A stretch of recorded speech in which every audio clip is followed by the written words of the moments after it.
চলে গেলেন বেলাল। গভীর রজনী, বহুদিন পরে নবীজি স্বপ্ন দেখাইলেন, কিরে বেলাল, কেমন জুলুম তুমি আমার সাথে শুরু করছো?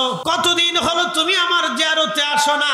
বেলাল, আমি নবীর জিয়ারতে স্বপ্ন দেখে হযরত বেলাল রওনা হলেন। সুদূর সিরিয়ার দামেস্ক থেকে বের হয়ে মদিনাতুল মুনাওয়ারাতে এসে তাহাজ্জুদের ওয়াক্ত নবীজির রওজা মুবারকের পাশে বসে ইমাম সুবকি লেখেন, ধুলাবালি, আল্লাহর মেহবুবের রওজা শরীফের ধুলাবালি গুলি বেলাল মাথার মধ্যে লাগাইতেছিলেন। জানি মুবারকে মাথা ঠেকি চোখের পানি ফেলে ফেলে কাদের বলে, হুজুর, গোলামকে আসতে বলেছিলেন, গোলাম আপনার কদম মুবারকে হাজির হয়ে গেছে।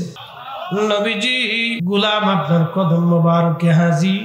তখন মুয়াজ্জিন আসছে আযান দেওয়ার জন্য, ডেকে বলেন, হে সাহাবীরা শুনছো, নবীর মুয়াজ্জিন বেলাল আমাদের মাঝে আসছে। সাহাবীরা ঘর থেকে বের হয়ে আসলেন, দেখেন রওজা শরীফের পাশে বসে বসে বেলাল কাঁদে। সাহাবীরা বললেন, বেলাল রে আযান দাও, কতদিন হলো তোমার লাহানে আযান শুনি না, বেলাল আযান দাও। বেলাল বললেন, সাহাবীরা রে, আমি নিয়ত করেছি নবীজির ইন্তেকালের পরে আর কখনো আমি আযান দেব না, আমারে তোমরা অনুরোধ করো না, আমি বিরহ বেদনা সহ্য করতে পারবো না, আযান দেওয়া আমার পক্ষে সম্ভব না।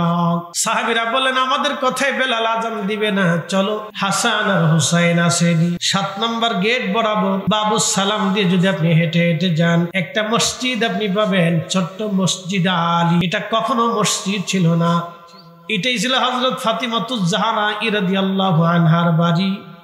এই বাড়িতে হযরত ফাতেমা, হাসান, হুসাইন, হযরত আলীকে নিয়ে থাকতেন। পরবর্তীতে সৌদি সরকার এটা মসজিদ বানাইয়া সংরক্ষণ করে রেখে দিয়েছে। এই বাড়ি থেকে হাসান হুসেন রাদিয়াল্লাহু আনহুমাকে নিয়ে আসা হলো। আসার পরে মসজিদে নববীতে যখন তারা দাঁড়াইলেন, দেখতে নবীজির চেহারা মোবারক পেয়েছিলেন দুই ভাই সাহাবী।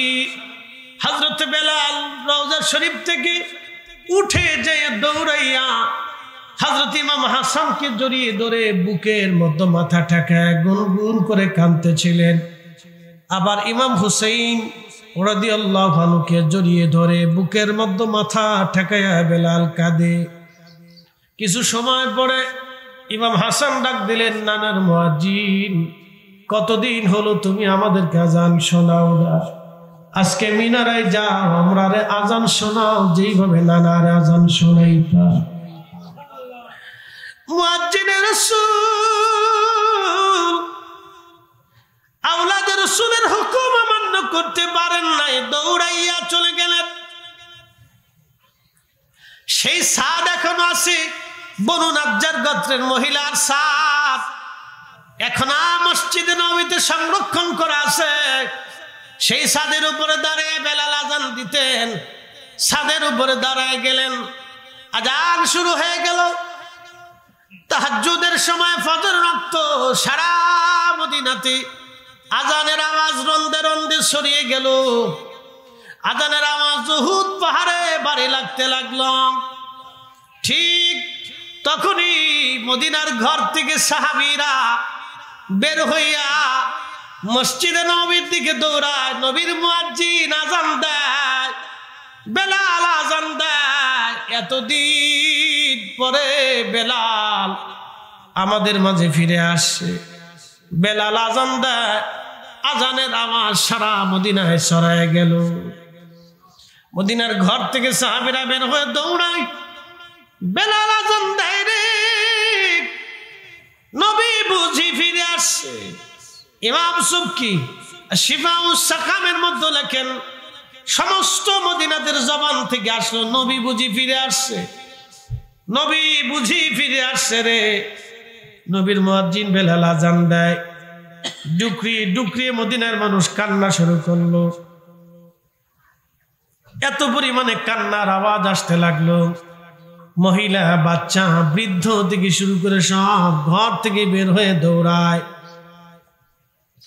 মসজিদে নববীর ভিতরে মানুষ জমা হয়ে গেল, কান্নার আওয়াজ বাড়তে লাগলো। হযরত বেলাল আযান দিলেন, আশহাদু আন্না মুহাম্মাদার রাসূলুল্লাহ বলে যখন টান দিয়েছে, ইমাম সুবকি লেখেন, মদিনার মাটিগুলি থরথর করে কেঁপে উঠছে। আল্লাহু আকবার। মদিনার মাটিগুলি থরথর করে কেঁপে উঠছে। মদিনার মাটি কেঁপে উঠলো থরথর করে। হাত একজনের আজানে পৃথিবীর মাটি কেঁপেছিল, তিনি বেলাল। একমাত্র ওনার আজানে দুনিয়ার মাটি কেঁপে উঠল। মদিনায় বিরহ বেদনা সহ্য করতে না পেরে মদিনার মাটি থরথর করে কেঁপে উঠল।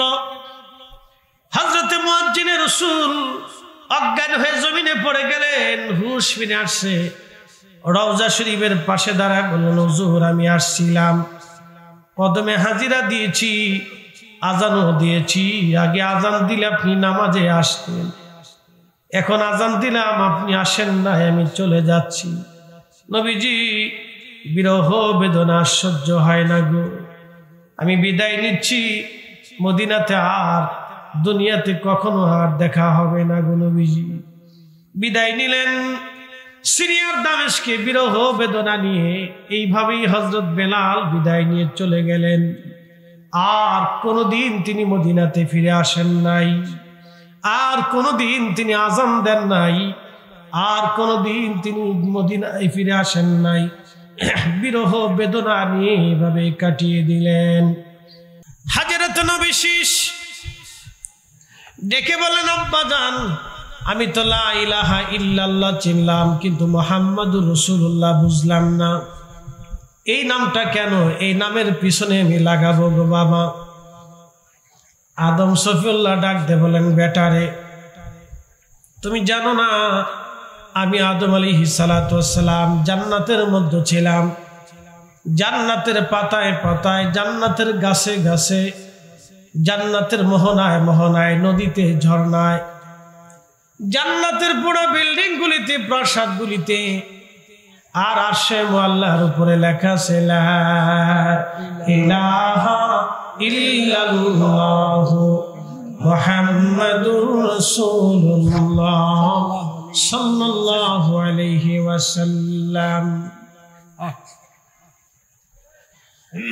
কে দিয়ে বুঝাবো আপনাকে? জান্নাতের হুরেদের কপালে কপালে, গিলমানদের চোখের মনিতে মনিতে ওই নবীর নাম।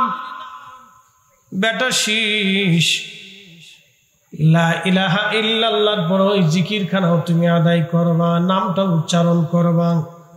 শীষ রে, আমার রবের দরজা থেকে যখন আমি দুনিয়াতে এসেছিলাম, আল্লাহ জান্নাত থেকে আমাকে পৃথিবীতে নামাইলেন।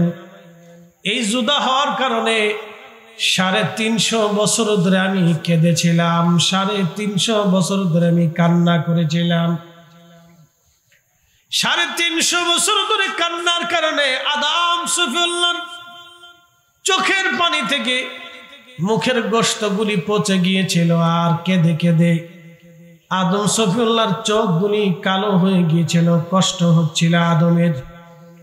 যেই দিন লক্ষ্য করলেন আদম আলাইহিস সালাতু ওয়াস সালাম, সেই দিন ভাবলেন, আহা আমি তো 350 বছর ধরে কাঁদলাম, আমার কান্না তো রবের দরবারে মঞ্জুরিয়ত হলো না, মকবুলিয়ত হলো না। তাহলে আমি তো জান্নাতে আল্লাহ নামের পরে আর একটা নাম দেখেছিলাম, ও নামটা বড় দামি, ওই নামওয়ালা বড় ইজ্জতওয়ালা, বড় শানওয়ালা, বড় সম্মানওয়ালা। আদম সফিউল্লাহ বলেন, ইয়া রব, ওই নামের উসিলায় মুহাম্মাদুর রাসূলুল্লাহ সাল্লাল্লাহু আলাইহি ওয়াসাল্লামের উসিলায় আল্লাহ তুমি আমি আদম রে তোমার দরবারে কবুল করে নাও। একবার জোরে বলা যাবে কি মারহাবা?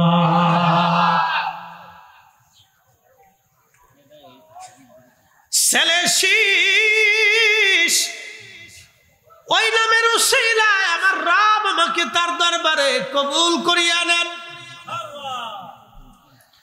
লা ইলাহা ইল্লাল্লাহর পুরো নামের জিকির তুমি করবা। আদম সফিউল্লাহ চলে গেলেন রবের দরবারে। সময় আসলো ইব্রাহিম খলিলুল্লাহ আলাইহিস সালামের। আজরাইল আলাইহিস সালাম আসলেন, সাইয়েদনা ইব্রাহিমকে বলেন, ইব্রাহিম রবের কাছ থেকে আমি মালাকুল মউত আসছি আপনাকে নিয়ে যাওয়ার জন্য। হযরত ইব্রাহিম খলিলুল্লাহ বললেন, হে মালাকুল মউত, আমার রবের দরবারে যায় বলো কোন খলিল কি কোন খলিলের জান কবজ করেনি। যাও তুমি রবের দরবারে যায় বলো কোন খলিল কি খলিলের জান কবজ করেনি। তখন আজরাইল আল্লাহর দরবারে যে বলেন, হে রব, আপনার খলিল বলেছেন খলিল কি খলিলের জান কবজ করেনি, বন্ধু কি বন্ধুর জান কবজ করেনি। কোন বন্ধুকে বন্ধুর জান কবজ করে নেয়নি। আল্লাহ জানাইছেন, মালাকুল মউত তুমি আমার খলিলকে যায় বলো কোন বন্ধু যদি বন্ধুকে ডাকে তাহলে কোন বন্ধু কি বন্ধুর দরবারে না আসেনি। কোন বন্ধু বন্ধুকে যদি ডাকে তাহলে বন্ধু কি বন্ধুর দরবারে আসার জন্য আসতে না চাইনি। সে কেন আসতে চাবে না বলো। আজরাইল আলাইহিস সালাম যা বললেন, খলিল আল্লাহ জানাইছেন কোন বন্ধু বন্ধুকে যদি ডাকে তাহলে বন্ধু কি বন্ধুর কাছে না যায়নি। আপনি কেন যাবেন না রব বলে দিয়েছেন, জানতে চেয়েছেন। তখনই আল্লাহর খলিল ডাক দেয়া বলেন, আজরাইল রে, দেরি করো না, আমাকে তাড়াতাড়ি আমার খলিলের দরবারে নিয়ে চলো। আমারে আর দুনিয়াতে রাখো না, আমাকে আল্লাহর দরবারে নিয়ে চলো। জোরে বলা যাবে কি সুবহানাল্লাহ। মৃত্যু মৃত্যু হচ্ছে প্রস্থান, এক স্থান থেকে আর এক স্থানে চলে যাওয়া। মৃত্যু মানে শেষ না, মৃত্যু মানে শেষ না। অনেকে বুঝে দেখেন মৃত্যু মানে শেষ না। মৃত্যু মানে শেষ না, মৃত্যু মানে আপনি জড়জগৎ থেকে নূরের জগতে চলে যাবেন, আর একটা জগতে আপনি চলে যাবেন। এটার নাম আলমে বারজাখ, কবরের জগতে আপনি চলে যাবেন।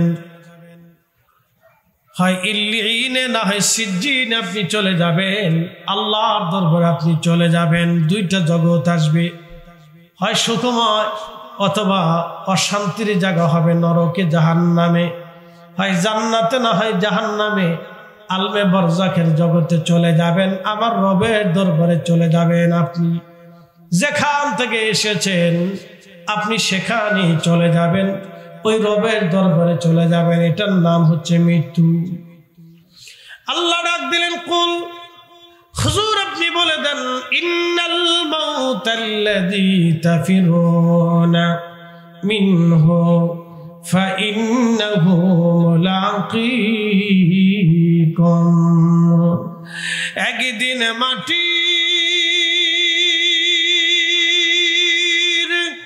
ভিতরে হবে ঘরে, মন আমার কেন বান্ধ দালান ঘর, মন আমার কেন বান্ধ দালান ঘর। আমার রব জানাইলেন, হাবিব আপনি বলুন, কুল নবীজি আপনি বলিয়া দেন, ইন্নাল মাউতাল্লাযী তাফিরুনা মিনহু ফাইন্নাহু মুলাকীকুম। নবীজি বলে দেন, আমার বান্দারা মৃত্যু থেকে পালায়, মৃত্যু থেকে পালায়। দেখবেন রাস্তাঘাটে আমরা পাগলের যখন হরেন মারি, পাগলও রাস্তা থেকে চলে যায়, সেও মৃত্যু থেকে বাঁচার চেষ্টা করে। দেখবেন একটা কুকুর গাড়ির সামনে আসলে দৌড়ায় পালায়, সে মৃত্যু থেকে বাঁচার চেষ্টা করে। একটা বন্য প্রাণী সে পালায়, সেও মৃত্যু থেকে বাঁচার চেষ্টা করে। যেই সাপের আঘাতে কামড়ে মানুষ মারা যায়, সেই সাপও মৃত্যু থেকে পালানোর জন্য দৌড়ায়। বনের হিংস্র প্রাণী সবচাইতে শক্তিশালী সিংহ, বনের রাজা যাকে বলা হয়, মৃত্যু থেকে সেও পালায়। সৃষ্টির সবচাইতে শক্তিশালী প্রাণী তিমি মাছও মৃত্যু থেকে পালায়। নবীজি আপনি বলেন আমার বান্দাদেরকে, মৃত্যু থেকে তারা পালায়। এই মরণ থেকে বাঁচার জন্য তারা বড় বড় ডাক্তারের কাছে যায়, বড় বড় ওঝার কাছে যায়, কবিরাজের কাছে যায়, বড় বড় চিকিৎসকের কাছে যায়। বাঁচার জন্য যায়। আল্লাহ ডাক দিলেন, হাবিব উম্মতকে জানায় দেন, বান্দাকে জানান, ফা ইন্নাহু মুলাকিকুম, এই মরণ তার সাথে মোলাকাত করবে, এ মালাকুল মউত তার সাথে মোলাকাত করবে, এ মালাকুল মউত তার সাথে মোলাকাত করবে, এ মালাকুল মউত তার সাথে মোলাকাত করবে। মৃত্যু তার সাথে মোলাকাত করবে। সুম্মা তুরাদ্দুনা ইলা আলিমিল গায়বি ওয়াশ শাহাদাত, অতঃপর এরপরে সে এমন একজন মালিকের দরবারে চলে যাবে যে মালিক, তার জীবনের প্রকাশ্য প্রকাশ্য সব আমার আল্লাহ জানে। আপনি বলে দেন, আমি বান্দার সব কিছুই জানি। কিরামান কাতিবিনা ইয়ালামুনা মা তাফআলুন।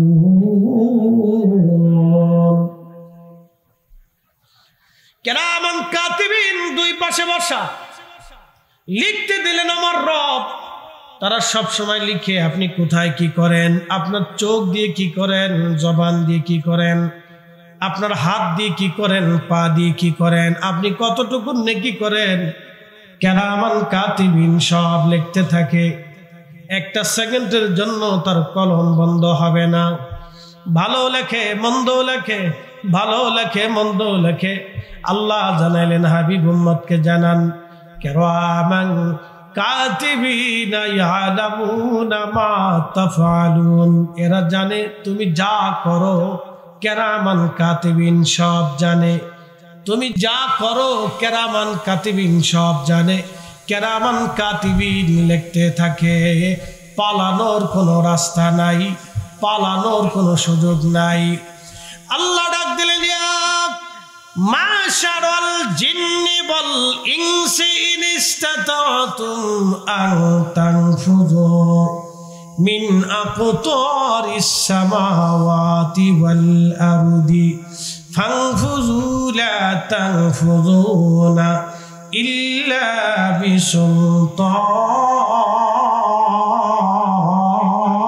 বিসুলতান।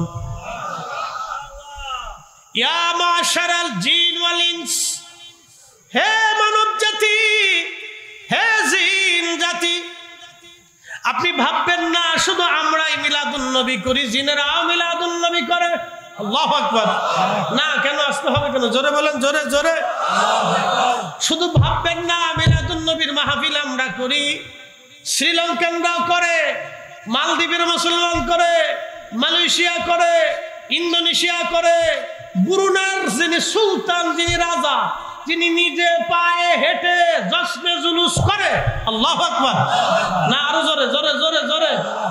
মালয়েশিয়ার প্রধানমন্ত্রী নিজে পায়ে হেঁটে তিনি মিছিল করে।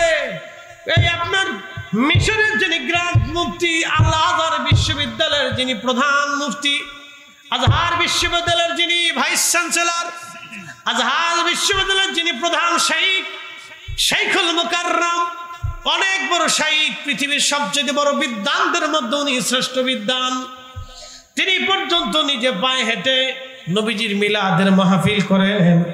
একবার জোরে বলা যাবে কি মারহাবা? শুধু অনেকে বলে বাংলাদেশি বেদাতি, তাহলে আমরা যদি বেদাতি হয় তো মিশরি বেদাতি, ইরানি বেদাতি, ইরাকি বেদাতি, ওমানি বেদাতি, ইয়ামানি বেদাতি। আচ্ছা, এরপরে হুজুর বলতেছে এগুলো তো মানুষ, তাহলে ফেরেশতারাও কি বেদাতি? আল্লাহু আকবার। জোরে করেন আল্লাহু আকবার। আরো জোরে জোরে জোরে জোরে জোরে। হাত উঁচা করে বলেন আল্লাহু আকবার, আল্লাহু আকবার।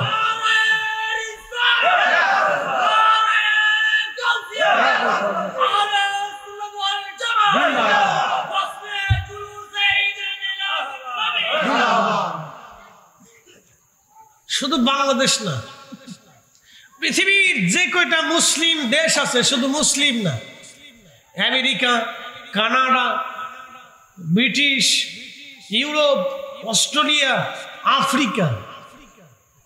সেদিন দেখলাম সব বেদাতি হয়ে যায়। এই জন্য কি মাহফিল চলবে না বন্ধ হবে? ঈদে মিলাদুন নবী কি বন্ধ হবে না চলবে? কারো চোখ রাঙ্গানিতে আর বেদাতের ফতোয়া, আমরা ইশকে রাসূল থেকে, দরবারে মুস্তাফার গোলামি থেকে আমরা সরে আসবো না। কথা বলেন ঠিক না? এটাই আমাদের আকাঙ্ক্ষা থাকবে জীবন সব সময়ের জন্য।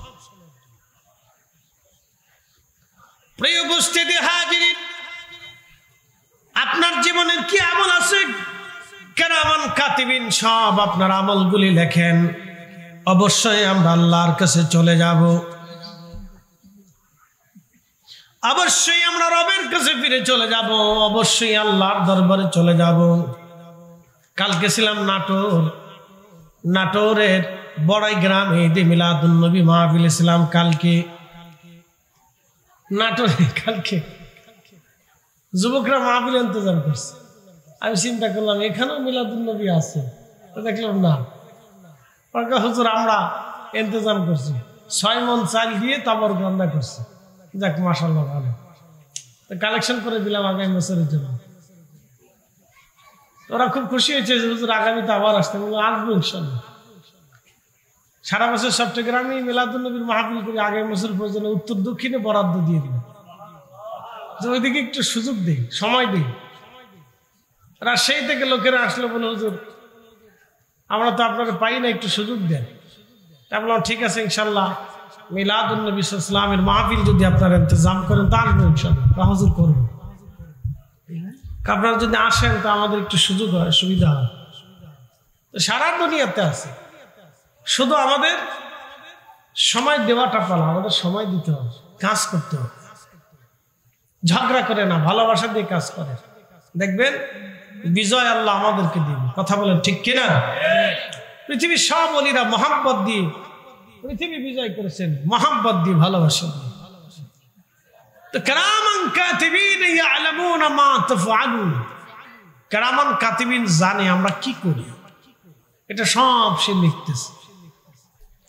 আল্লাহ কোরআনে বলে দিলেন ইয়া মা'শারাল জিন ওয়াল ইনস, হে মানুষ এবং জিন, দুইটা জাতিকে আল্লাহ ডাকবেন, হে মানুষ এবং জিন। এই দুটি জাতির শরীয়ত আল্লাহ দিয়েছে। কাম, ক্রোধ, লোভ, মোহ, কামনা, বাসনা, রিয়া, আশা, আকাঙ্ক্ষা এবং যাতনা। আল্লাহ 6টা রিপু দিয়েছেন, 10টা রিপু আল্লাহ দিয়েছেন। জিন এবং মানুষকে দিয়েছেন, ফেরেশতাকে দেন। অন্যান্য প্রাণীদেরকে এত কিছু দেন নাই, দিছেন। যেমন আল্লাহ বলেছেন কুল্লু নাফসু যায়িকাতুল মাউত, প্রত্যেক নাফসের মৃত্যু। মনে রাখবেন, কুকুর, বিড়াল, অন্যান্য আদাস প্রাণীদের মধ্যে নাফস আছে, কিন্তু রূহ নাই। আল্লাহ আমাদেরকে রূহের সাথে নাফসের অ্যাডজাস্ট করে দিয়েছেন। একসাথে বলবেন আল্লাহু আকবার। এই জন্য প্রত্যেক নাফসের মৃত্যু, কুল্লু নাফসুন যায়িকাতুল মাউত, প্রত্যেক নাফসের মৃত্যু হয়ে যাবে, কিন্তু রূহের মৃত্যু হবে না। রূহের মৃত্যুটাকে বলা হয় প্রস্থান। তাকে নিয়ে যাবে, আবার কবরে নিবে, অথবা ইল্লিন অথবা সিজ্জিনে নিয়ে যাবে, আল্লাহর দরবারে নিয়ে যাবে, দরবার এলাহিতে সে চলে যাবে। তার শেষ নেই, শুরু হয়েছে, শেষ নেই। আবার তাকে আল্লাহ কিয়ামতের মাঠে উঠাবে, ওখানে আল্লাহ হিসাব কিতাব করবে, তার সাথে বাক্যালাপ করবে, কথা বলবে। সেই দিন আমাদের যে বডির স্ট্রাকচার ছিল, মেহশরের মাঠে আল্লাহ আমাদের সেই বডি আবার ফেরত দিবে, সেই চেহারা আল্লাহ ফেরত দিবে। যে চেহারা দুনিয়াতে ছিল ওই চেহারাই আল্লাহ ফেরত দিবে, কিন্তু বডির ভিতরে যাকে ছিল রূহ, এই রূহকে আল্লাহ ফেরত দিবে। আল্লাহ রূহের সাথে কথোপকথন হবে। আপনার সামনে যিনি বক্তব্য দিচ্ছেন তিনি বডি না, বক্তব্য দিচ্ছেন রূহ। একই আত্মা, একই সময় বয়স ছিল, হয়তো আগে আসছি পরে আসছি, পৃথিবীতে আগে আসা পরে আসা, আগে যাওয়া পরে যাওয়া। সময় যখন আসবে, ওয়াসআলুনাকা আনির রূহ, নবী গো রূহ সম্পর্কে কাফেররা আপনাকে বলে, আপনি বলে দেন কুলির রূহু মিন আমরি রাব্বি, এই রূহ হচ্ছে আল্লাহর হুকুম। হুকুমে আসছে, হুকুমে যাবে, হুকুমে আসছে, হুকুমে যাবে। হুকুম হবে, এক সেকেন্ড দুনিয়াতে থাকতে পারবেন না। কথা বলেন ঠিক কিনা? থাকার কোনো সুযোগ নাই। প্রিয় উপস্থিতি হাজিরিন, এই জন্য রব কুরআনুল কারীমের ভিতরে আমার আল্লাহ বললেন, ওয়ালা ইউআখিরাল্লাহু নাফসান ইযা জাআ আজালুহা।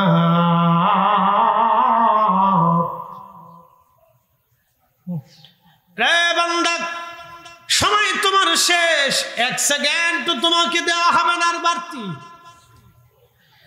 দুনিয়ার থেকে তুমি চলে আসবে, চলে আসার পরে তুমি আর ফিরে যেতে পারবে না, তুমি আর কোনোদিন যেতে পারবে না। আমাদের দেশে যারা সনাতনী আছে, হিন্দু সম্প্রদায়ের যারা আছে, তাদের বিশ্বাস আবার আসিব ফিরে ধানসিঁড়িটির তীরে নবান্নে বাংলায়, হয়তো শালিকের বেশে, না হয় শঙ্কুচিলে। এটা হচ্ছে সনাতনীদের কবি জীবনানন্দ দাশের কবিতার ছন্দের মাধ্যমে সে তার ধর্মের বিশ্বাস ফুটিয়ে তুলেছেন। যেমন আমাদের পৃথিবীর অনেক বড় বড় মুসলিম কবি যারা, তারাও ছন্দের মাধ্যমে আমাদের ধর্মের কথা তিনারা ফুটিয়ে তুলেছেন। কাজী নজরুল লিখেছেন, আমি যদি আরব হতাম মদিনারি পথ, সেই পথ দিয়ে হেঁটে যাইতেন নূর নবী হযরত, নূর নবী হযরত। কবিতার ছন্দে বেলায় কাজী নজরুল ধর্মের কথাগুলি তিনি ফুটিয়ে দিয়েছেন। কবি জীবনানন্দ দাশ লিখেছেন, আবার আসিব ফিরে ধানসিঁড়িটির তীরে নবান্নে বাংলায়, হয়তো শালিকের বেশে, না হয় শঙ্খচিলে। সে বুঝাইতে চায় ভগবান আমাকে আবার দুনিয়াতে পাঠাবে, হয়তো শালিকের বেশে, নতুবা শঙ্খচিলে হয়ে আমি আবার তোমাদের মাঝে বাংলায় ফিরে আসব। তাদের বিশ্বাস, যদি মানুষ দুনিয়াতে ভালো কাজ করে তাহলে ভগবান আবার দুনিয়াতে পাঠাবে, ভালো মানুষ বানায় পাঠাবে, অথবা সুন্দর পাখি বানায় পাঠাবে, অথবা জমিদার জ্ঞানী করে ভগবান আবার দুনিয়াতে পাঠাবে। আর যদি কেউ খারাপ কাজ করে তাহলে দুনিয়াতে ভগবান তাকে শিয়াল কুকুর করে দুনিয়াতে আবার পাঠাবে। এটা তাদের ধর্মের বিশ্বাস। তারা হলো পুনর্জন্মে বিশ্বাসী। আমরা পুনর্জন্মে বিশ্বাসী না, আমরা পুনরুত্থানে বিশ্বাসী। আল্লাহ বলেন, ওয়াবিল আখিরাতি হুম ইউকিনুন।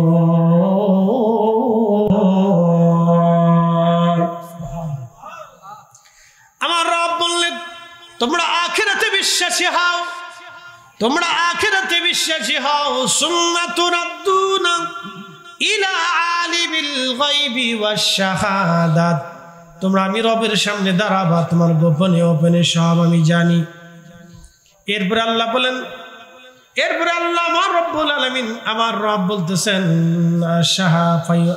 শাহাফায়ুনাব্বিয়ুকুম বিমা কুনতুম তা'মালুন। তুমি জীবনে কি আমল করেছো, কি কাজ করেছো, আমি রব তোমার আমলনামা সেই দিন তোমাকে দেখাবো। এটার নাম পুনরুত্থান। আর সনাতনীরা হচ্ছে পুনর্জন্মে বিশ্বাসী। তারা বলেন, আমার পৃথিবীতে আবার জন্ম হবে, হয় পাখির বেশে, না হয় পশুর বেশে, না হয় মানুষের বেশে, না হয় মাছের বেশে, না হয় আমাকে আল্লাহ কোনো বেশ দিয়ে দুনিয়াতে আবার পাঠাবে। এটা হচ্ছে সনাতনীদের ধর্ম। আমাদের ধর্ম বিশ্বাসে দুনিয়াতে আর আসার কোনো সুযোগ নাই। ওয়ালা ইউআখিরাল্লাহু নাফসান ইযা জাআ আজালুহা।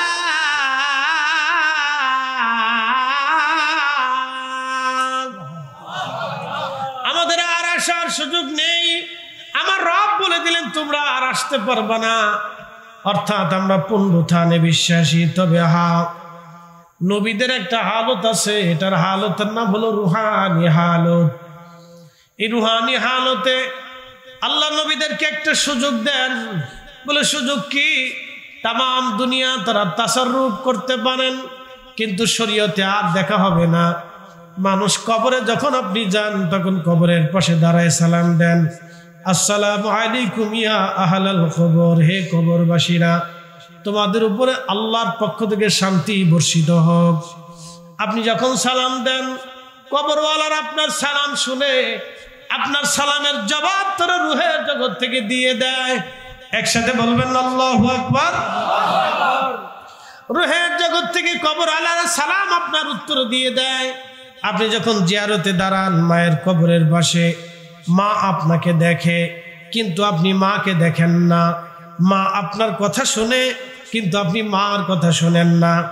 আপনি কোন অলির মাজারে যাইয়া যদি জিয়ারতে দাঁড়ান, ওই অলি আপনাকে দেখে আপনার কথা শুনে কিন্তু আপনি শোনেন না, তবে তারা শুনে যাদের কাশ জিন্দা। একসাথে বলবেন আল্লাহু আকবার। তাদের কথাও শোনা যায় যদি কাশ জিন্দা হয়।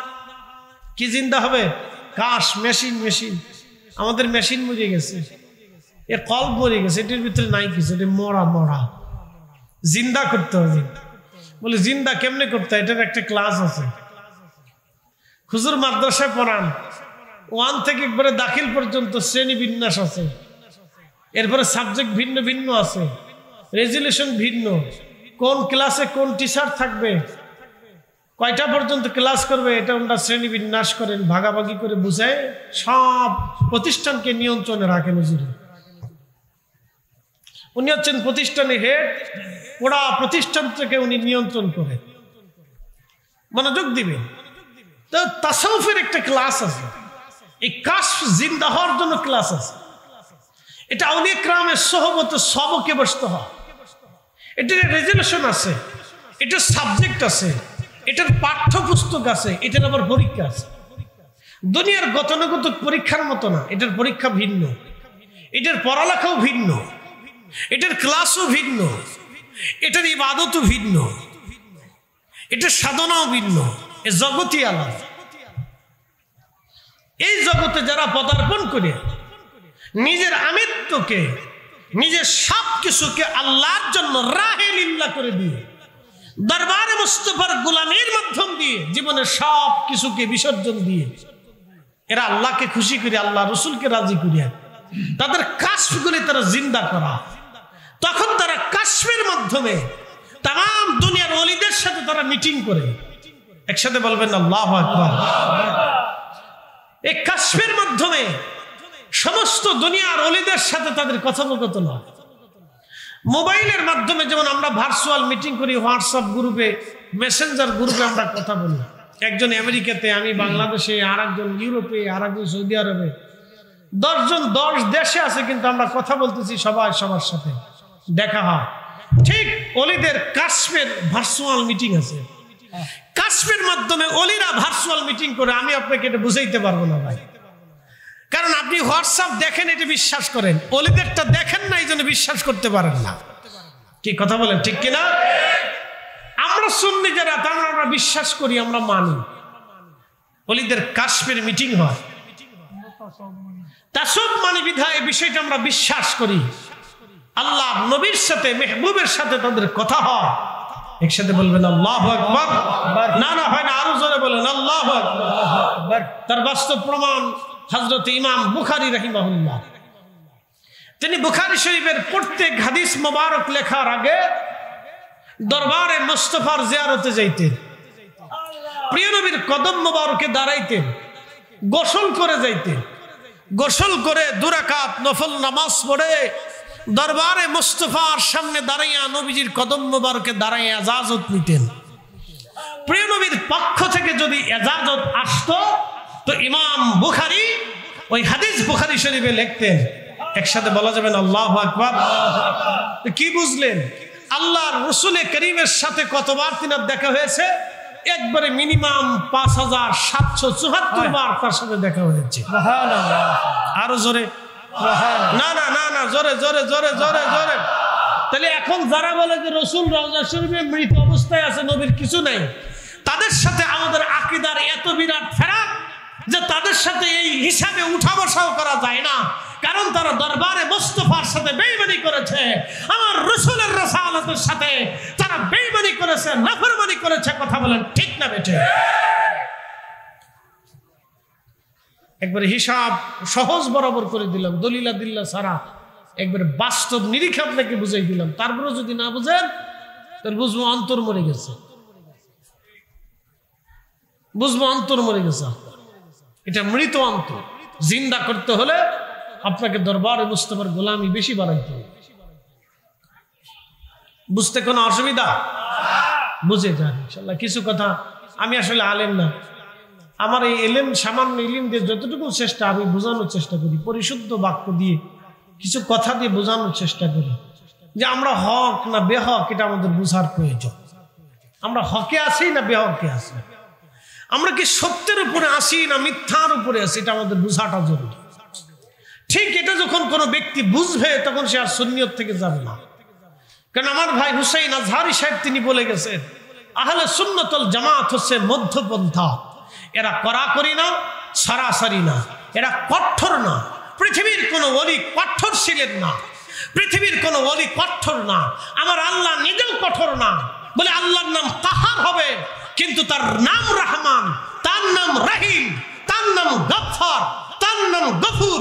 আল্লাহ কঠোর না বিধায় আল্লাহ জানিয়েছেন, কুল নবী আমার, মেহবুব আমার, আপনি বলে দেন, ইয়া ইবাদিয়াল্লাযীনা আসরাফু আলা আনফুসিহিম লা তাকনাতু মির রাহমাতিল্লাহ। হাবিব আপনি আমার বান্দাদেরকে জানান, বলে দেন মেহবুব আমার, কেউ যদি নিজের নফসের সাথে অনেক গুনাহ করে ফেলে, বিরাট জুলুম করে ফেলছে, বলে দেন সে যেন আমার রহমত থেকে নিরাশ না হয়। ইন্নাল্লাহা, নিশ্চয় আমি রব, ইন্নাল্লাহা ইয়াগফিরুয যুনুবা জামিআ, নিশ্চয় অবশ্যই আমি রব তার জীবনের সব গুনাহকে মাফ করে দেব।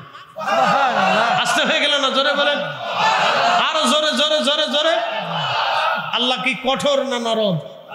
জোরে বলেন, আরো জোরে বলেন। অলিরা কি কঠোর না নরম? জোরে বলেন। এই জন্য অলিদের দরবারে হিন্দু আসে, বৌদ্ধ আসে, খ্রিস্টানও আসে, মাজুসি আসে, শিখ আসে। কেন আসে? শান্তির আশায় আসে। কি কথা কন না কেন? তারা জানে আমাদের পৃথিবীর কোথাও নিরাপত্তা না হলে দরবারে অলির বরগাহে আমার নিরাপত্তা আছে। প্রিয় উপস্থিতি হাজিরিন, খুবই মনোযোগ দিয়ে কথাগুলি শুনবেন। রব্বুল আলামিন তিনি আমাদেরকে জানাইলেন, হাবিব উম্মতকে বলে দেন, জানায় দেন, যত গুনাহ করুক না কেন কোনো ভয় নাই, আমি রব তাকে মাফ করে দেব। কিন্তু শর্ত হলো ক্ষমা চাইতে হবে, মাফ চাইতে হবে। ক্ষমা যদি না চান, মাফ যদি না চান, মাফ আপনি পাবেন না। ক্ষমা চেতে হবে আপনাকে। আহা, খুব মনোযোগের সাথে কথাগুলি শুনবেন। মুসা আলাইহিস সালামের কাছে আল্লাহ আজরাইল আলাইহিস সালামকে পাঠিয়েছে, যাও আমার মুসারে নিয়ে আসো। হযরত আজরাইল আলাইহিস সালাম সাইয়েদুনা মুসা আলাইহিস সালামের কাছে আসলেন। মুসা আলাইহিস সালামের কাছে এসে বলেন, আল্লাহর নবী রব আমাকে পাঠিয়েছেন নিয়ে যাওয়ার জন্য। হযরত মুসা আলাইহিস সালাম রাগান্বিত হয়ে গেলেন। একটা ঘুষি এবং চর হযরত আজরাইল আলাইহিস সালামের চেহারা বরাবর মেরে দিলেন। এক ঘুষিতে আজরাইল আলাইহিস সালামের চোখ বের হয়ে গেল। সুবহানাল্লাহ বলবেন না? না আরো জোরে বলুন। বুঝাইতেছে আজরাইল ফেরেশতা কিসের তৈরি? নূরের। জোরে বলেন কিসের? একসাথে বলেন কিসের? নূরের। আমাদের কিছু ভাইদের ব্যাখ্যা হলো নূর তো ধরা যায় না, এটি স্পর্শ করা যায় না। যেমন এই যে আলো, লাইট, সেটাকে বলে আরবিতে বলে নূর। এই নূর তো আমরা আঘাত করতে পারতেছি না, হাত দিয়ে ধরতে পারতেছি না, কিন্তু চোখ দিয়ে দেখতে পারতেছি। তাহলে রসুল কি করে নূর হয়? ফেরেশতা নূরের তৈরি। এখন আমার প্রশ্ন, আজরাইল আলাইহিস সালাম তো নূরের তৈরি ফেরেশতা, তো আজরাইলকে মুসা আলাইহিস সালাম যে ঘুষি মারলেন, এক ঘুষিতে চোখ বের হয়ে গেল। এটা তো আমার বর্ণনা, আল্লাহ রাসূলের বর্ণনা, সহিহ বুখারী, সুনানুন নাসাঈ, বিভিন্ন হাদিসের কিতাবে বিশুদ্ধ রিওয়ায়াত আসছে, একবার বিশুদ্ধ বর্ণনা। আল্লাহর নবী হযরত মুসা কালিমুল্লাহ ঘুষি মারলেন, আজরাইলের চোখ বের হয়ে গেল। সুবহানাল্লাহ বলবেন। তার মানে কি নূরের তৈরি ফেরেশতার কি আছে? চোখও আছে। মুসা আলাইহিস সালাম ঘুষি দিলেন, চোখেও লাগলো, এটা বের হয়ে গেল। তো উনি চোখ ধরে আল্লাহর কাছে চলে গেলেন। ইয়া আরব, কার কাছে পাঠাইছেন আপনি? এটা বহুত জালালি, অনেক জালালি, বিরাট রাগান্বিত। আল্লাহ আমার মায়ের অস্থির করে দিয়েছে, আমার চোখ বের করে বলছে। বলো কি? হ্যাঁ ইয়া রাব্বি, সে মরতে চায় না। বলে যাও তার কাছে ফিরে একটা বার্তা পাঠাও, একটা মেসেজ দাও যে আমার মুসা যেন একটা গরুর উপরে, গাভীর উপরে হাত রাখে। হাতের নিচে যত পশম পড়বে তত পশমের বিনিময়ে এক এক বছর করে আমি তার হায়াত দিয়ে দেব। যাও বলো। হযরত মুসা কালিমুল্লাহ দরবারে এসে হযরত আজরাইল আলাইহিস সালাম এসে বললেন, সালাম দিলেন, ওগো আল্লাহর নবী, আল্লাহ আমাকে আবার পাঠিয়েছেন একটা বার্তা দেওয়ার জন্য। আপনি একটা গাভীর উপরে হাত দিবেন, হাত দেওয়ার পরে আপনার হাতের নিচে যত পশম আছে, যে কয়টা পশম পড়বে, এক একটা পশমের বিনিময়ে আপনাকে এক এক বছর হায়াত হবে। মুসা নবী বললেন, হে আজরাইল, তারপরে কি হবে? বলে হুজুর, তারপরেও মরণ আসবে, মৃত্যু থেকে আপনি পালাতে পারবেন না, তারপরেও মরণ আসবে, আপনাকে চলে যেতে হবে, থাকা যাবে না।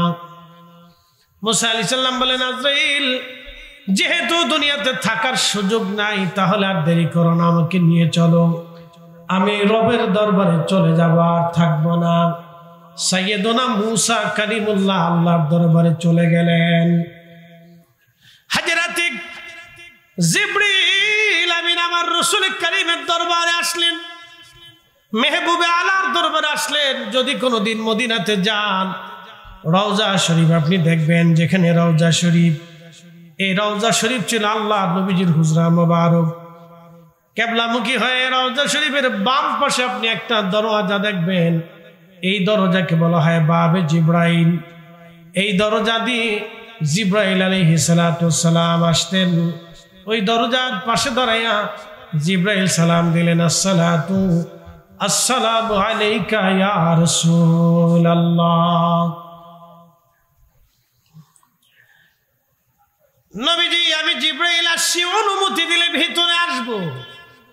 একসাথে বলবেন আল্লাহু আকবার। একটু চিন্তা করেন তো, একটু ভাবেন, যিনি ফেরেশতাদের সাইয়্যিদ, তিনি আসছেন দরবারে মুস্তাফার দরজার সামনে দাঁড়িয়ে, তিনি ভিতরে ঢোকার ইজাজত চান। এই দরবার কত দামি দরবার না! আসতে হয়ে গেল না? জোরে বলেন সুবহানাল্লাহ। এই দরবার কত দামি দরবার, অথচ লামাযহাবী আহলে হাদিস তারা বলতেছে, তুমি মদিনায় যাইয়া কি করবা? মদিনাতে আছে কি? আরে মদিনা ছাড়া উম্মতের জিন্দেগির তো কিছুই নাই, ঈমান নাই, ইয়াকিন নাই, কালেমা নাই, দ্বীন নাই, ধর্ম নাই। কথা বলেন ঠিক না বেঠিক? মদিনা ছাড়া মুসলমানের আছে কি? মদিনা ছাড়া মুসলমানের আছে কি? দরবারে মুস্তাফা ছাড়া মুসলমানের আছে কি? কিচ্ছু নাই। কত সুকৌশলে, সূক্ষ্মভাবে মুসলমানের ব্রেন নষ্ট করে দিয়ে তাদেরকে পরিকল্পিতভাবে দুনিয়া থেকে বেঈমান বানায় কবরে পাঠানো হচ্ছে। পরে উপস্থিতি হাজিরিন, খুব মনোযোগের সাথে কথাগুলি শুনবেন। জিবরাইল আলাইহিস সালাম দাঁড়ানো আছেন, নবীজি ইজাজত দিলেন, ভিতরে ঢুকলেন। হযরত জিবরাইল সালাম দিয়ে বলেন, ইয়া রাসূলুল্লাহ, আমার রব আমাকে পাঠিয়েছেন।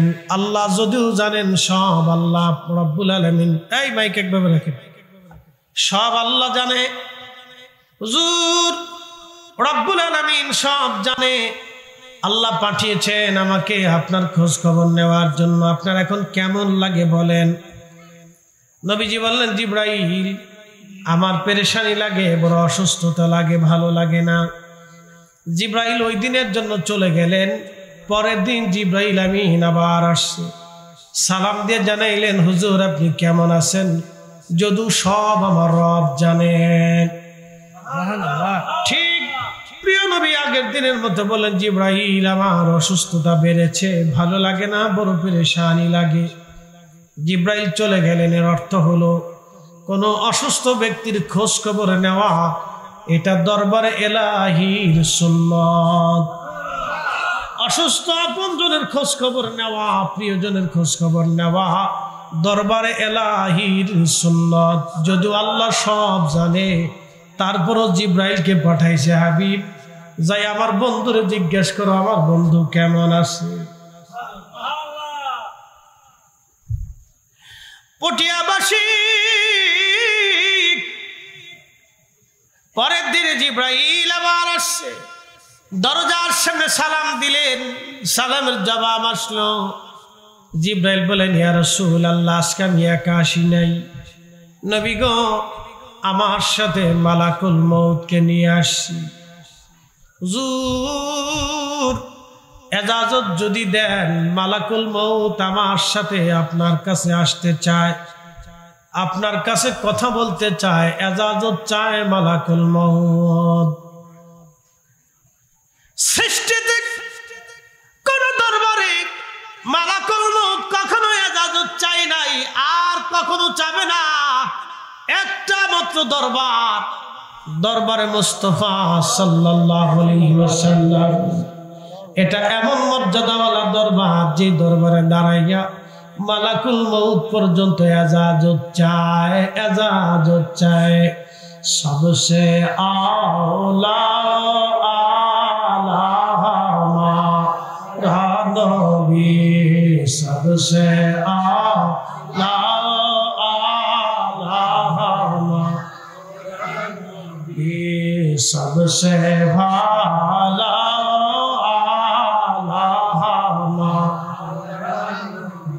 अपने मौला का प्यारा हमारा नबी, दोनों आलम का दूल्हा हमारा नबी, सबसे आला नबी, सबसे वाला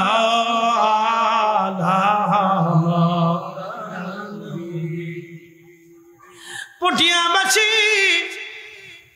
জিব্রাইল দাঁড়াইয়া এজাজত চায়, হুজুর অনুমতি যদি দেন, মালাকুল মউত আমার সাথে ভিতরে আসতে চায়। নবীজি অনুমতি দিলেন। জিব্রাইল এবং মালাকুল মউত নবীজির সামনে বসে গেলেন। আল্লাহর নবীজির কাছে জিব্রাইল বলেন, হুজুর মালাকুল মউত আপনার সাথে কথা বলতে চায়। নবীজি ইজাজত দিলেন। বলেন। মালাকুল মউত বললেন, হুজুর যদি আপনি ইজাজত দেন, আপনাকে নিয়ে যাওয়ার জন্য আমার মালিক, আমার রব আমাকে পাঠিয়েছেন। যদি আপনি ইজাজত দেন। আল্লাহু আকবার, আল্লাহু আকবার, না একসাথে বলেন আল্লাহু আকবার, চিৎকার মেরে বলি ইয়া রাসূলুল্লাহ। যদি নবীজি আপনি ইজাজত দেন, ইজাজত যদি অনুমতি হয়, আমি আপনাকে নিয়ে চলে যাব রবের দরবারে। আর যদি অনুমতি না দেন নবীজি, আমি মালাকুল মউত চলে যাব ফিরে। আপনার যতদিন মন চায় ততদিন উম্মতের মাঝেই থাকবেন। প্রিয় নবী বললেন, জিবরিল আমার মালিকের পক্ষ থেকে হুকুম কি এরকম? জিব্রাইল মাথা নেড়ে বলেন, হ্যাঁ ইয়া রাসূলুল্লাহ, আল্লাহ এইভাবেই মালাকুল মউতের উপরে আমার আল্লাহ হুকুম জারি করেছেন। হুজুর অনুমতি যদি দেন মালাকুল মউত এবং আমি আপনাকে নিয়ে যাব রবের দরবারে। আর যদি অনুমতি না দেন, মালাকুল মউত ফিরে চলে যাবে। যতদিন মন চায় আপনি উম্মতের মাঝে ততদিন থাকবেন। হুজুর আপনার আগে এরকম কারো কাছ থেকে অনুমতি নেওয়া হয় না, আপনার পরে আর কারো কাছ থেকে অনুমতি নেওয়া হবে না। নবীজি আপনার আগে কারো কাছ থেকে অনুমতি নেওয়া হয় নাই, আপনার পরে আর কারো কাছ থেকে এইভাবে অনুমতি নেওয়া হবে না। সবার বেলায় বিধান একরকম, রাসূলের বেলায় বিধান অন্যরকম। সবরতেই বিধান আসলো, ওয়ালা ইউআখিরাল্লাহু নাফসান ইযা জাআ আজালুহা আজালুহা, সময় শেষ হয়ে যাবে, এক সেকেন্ডও দেরি হবে না, কোনো অনুমতি লাগবে না, অনুমতি হবে না, কোনো পারমিশন নাই, চলে যেতে হবে রবের দরবারে। কিন্তু আমার রাসূলের বেলা হলো ভিন্ন রকম। হুজুর অনুমতি যদি দেন আমি আপনাকে নিয়ে যাব, আর অনুমতি যদি না দেন আমি আজরাইল ফিরে চলে যাব। আপনার আগে আপনার পরে এইভাবে কারো কাছ থেকে কোনোদিন অনুমতি নেওয়া হয় নাই, আর কোনোদিন কারো কাছ থেকে অনুমতি নেওয়া হবে না।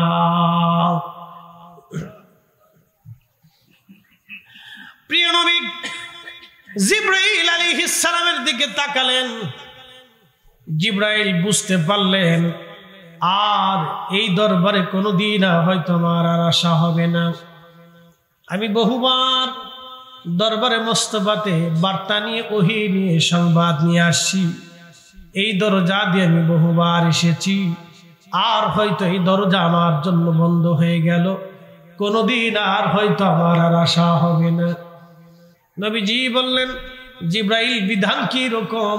জিবরাইল বলেন, হ্যাঁ ইয়া রাসূলুল্লাহ, বিধান আপনার জন্য এরকম, তবে আপনার মালিক, আপনার মেহবুব, আপনার মাশুক, আমার রব, আপনি নবীর দিদারে আগ্রহী হয়ে আছে।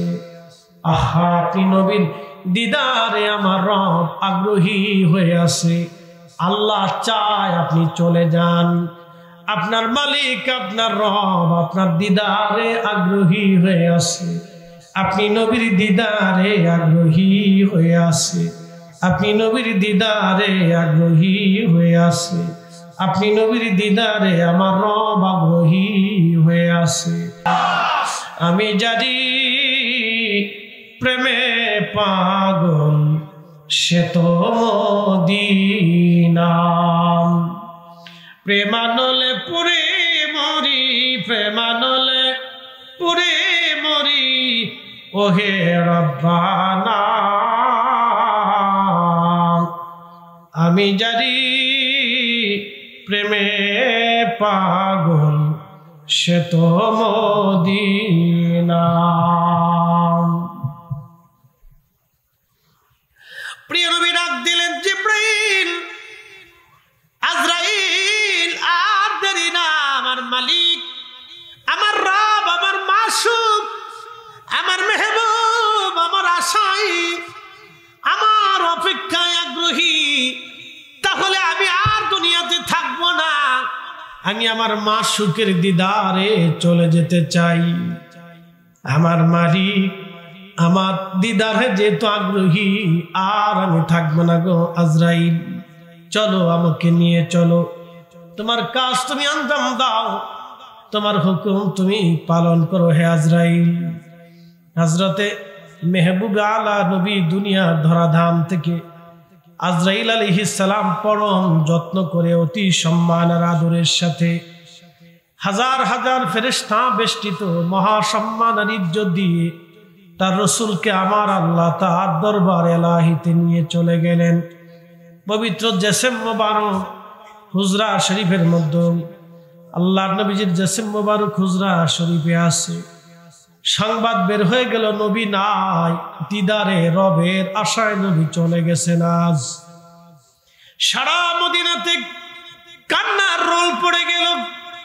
মদিনা এমন হয়ে গেল, মদিনার ঘর ঘর থেকে কান্নার আওয়াজ আসতেছে।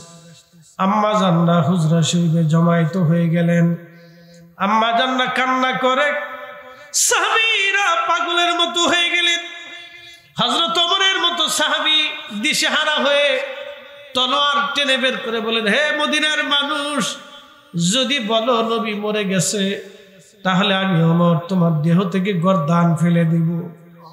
পাগল হয়ে গেলেন। বিরহ বেদনা সহ্য করতে না পেরে হযরতে বেলাল এতটাই বিমর্ষ হয়ে গেলেন, জানিয়ে দিলেন, আমি আর আজান দিতে পারবো না গো, আমার পক্ষে আজান দেওয়ার সম্ভব না।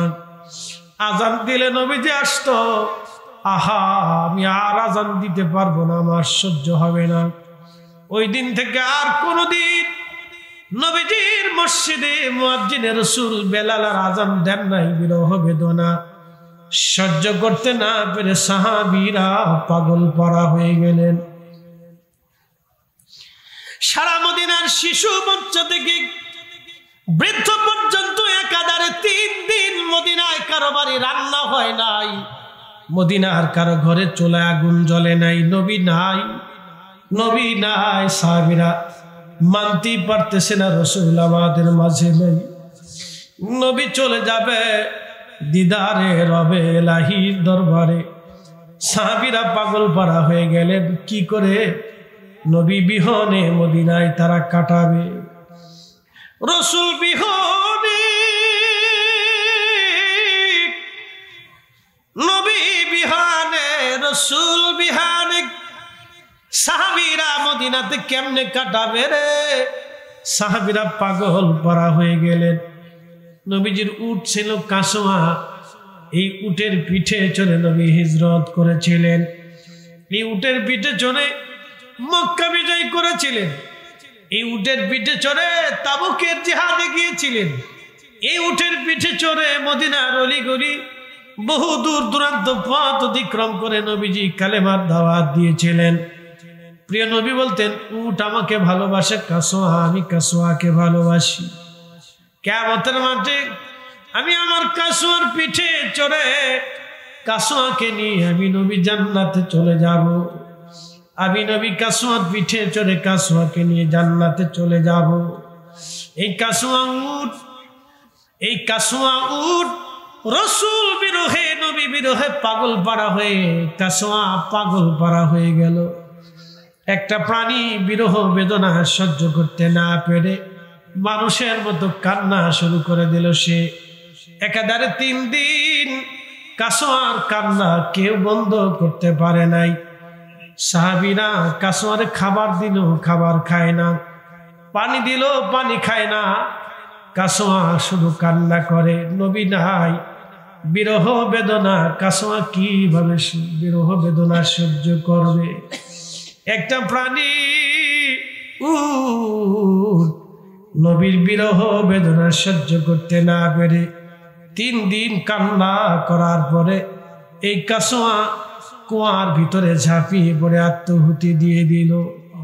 দরবারে রবের এলাহির দরবারে চলে গেল। বিরহ বেদনা এত কঠিন, ইশকে রাসূল এত বড় কঠিন। দরবারে মুস্তাফার ইশক, দরবারে মুস্তাফার ইশক, ইশকে রাসূল দলিল দিয়ে হয় না, দলিল দিয়ে হয় না, দলিল দিয়ে হয় না, দলিল দিয়ে হয় না। অনেক লেখাপড়া জানলে ইশকে রাসূল হয় না, অনেক মেধা হলে ইশকে রাসূল হয় না, অনেক কোরআন হাদিস জানলেও ইশকে রাসূল হয় না। আল্লাহ যাকে কবুল করে তার কলিজার মধ্যে ইশকে রাসূল আল্লাহ দিয়ে দেয়।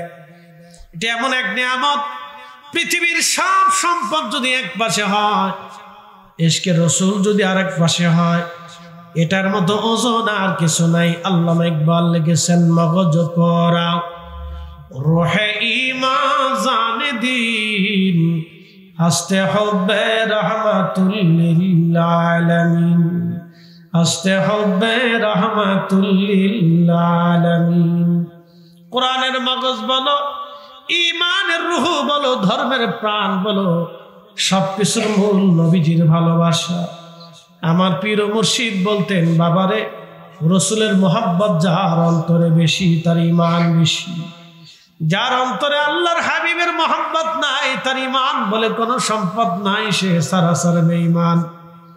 এই জন্য বহু মানুষ কালমা পড়নে বলা হলেও বেঈমান হয়ে কবরে চলে যাবে, শুধু ইশকে রাসূল না থাকার জন্যে। পটিয়ার মুসলমান কাসওয়া উট পাগল পারা হয়ে বিরহ বেদনা সহ্য করতে না পারে চলে গেল। সাহাবীরা পাগল পারা হয়ে গেল। একমাত্র হযরত আবু বকর তিনি স্থির ছিলেন, কারণ তিনি মুরব্বী। তিনি ব্যতীত সব সাহাবী পাগলের মতো হয়ে গেলেন। নবী নাই, কি করে সহ্য করা যায়, কেমনে মানি রাসূল নাই। আহা 3 দিন পর্যন্ত মদিনায় কোনো বাড়ি রান্না হয় নাই, খাওয়া দাওয়া হয় নাই।